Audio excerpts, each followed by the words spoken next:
या कुन्देन्दु तुषारहारधवला या शुभ्रवस्त्रावृता या वीणा वरदण्डमण्डितकरा या श्वेतपद्मासना या ब्रह्माच्युत शङ्करप्रभृतिभिः देवैः सदा पूजिता सा मां पातु सरस्वती भगवती निःशेषजाड्यापः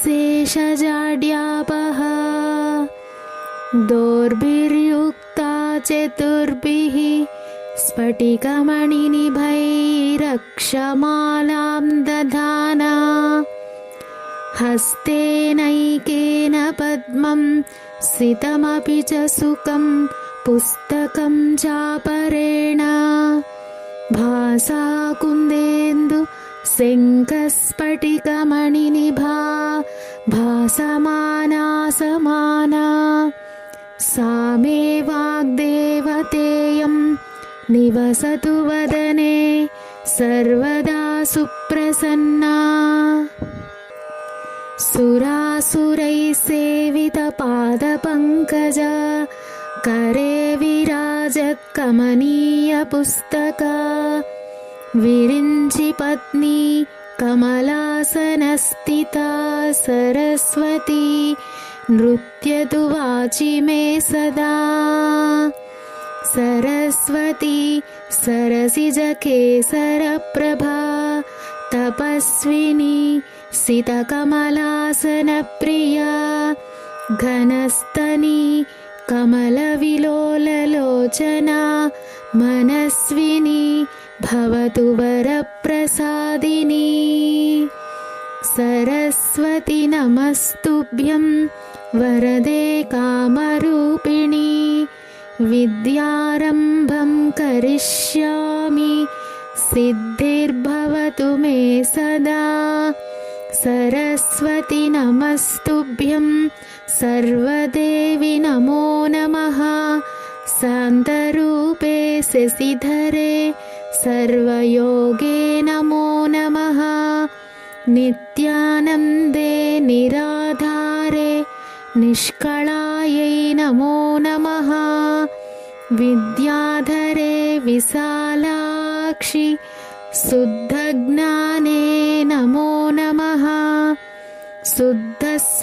शुद्धस्फटिकरूपायै सूक्ष्मरूपे नमो नमः शब्दब्रह्मि चतुर्हस्ते सर्वसिद्ध्यै नमो नमः मुक्तालङ्कृतसर्वाङ्ग्यै मूलाधारे नमो नमः मूलमन्त्रस्वरूपायै मूलशक्त्यै नमो नमः मनोन्मनिमहाभोगे वागीश्वरि नमो नमः वाग्म्यै वरदहस्तायै वरदायै नमो नमः वेदायै वेदरूपायै वेदान्तायै नमो नमः गुणदोषविवर्जिन्यै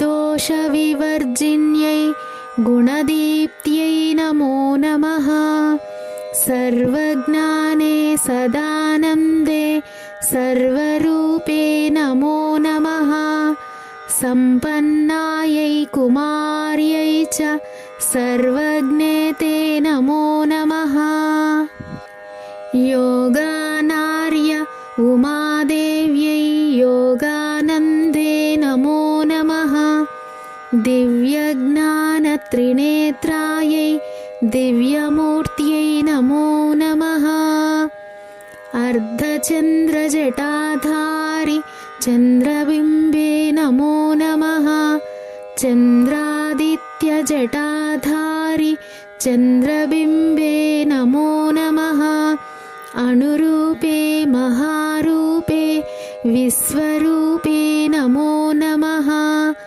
अणिमाद्यष्टसिद्धायै आनन्दायै नमो नमः ज्ञानविज्ञानरूपायै ज्ञानमूर्ते नमो नमः नानाशास्त्रस्वरूपायै नानारूपे नमो नमः। पद्मजा पद्मवंसा च पद्मरूपे नमो नमः। परमेष्ट्यै परामूर्त्यै नमस्ते पापनाशिनी। महादेव्यै महाकाल्यै महालक्ष्म्यै नमो नमः। ब्रह्मविष्णुशिवायै च ब्रह्मनार्यै नमो नमः। कमलाकरपुष्पा च कामरूपे नमो नमः। कपालिकर्मदीप्तायै कर्मदायै नमो नमः। सायं प्रातः पठेन्नित्यं षण्मासात् सिद्धिरुच्यते। चोरव्याघ्रभयं नास्ति पठतां शृण्वतामपि। इदं सरस्वतीस्तोत्रम् अगस्त्यमुनिवाचकं सर्वसिद्धिकरं नॄणां सर्वपापप्रणाशनम्।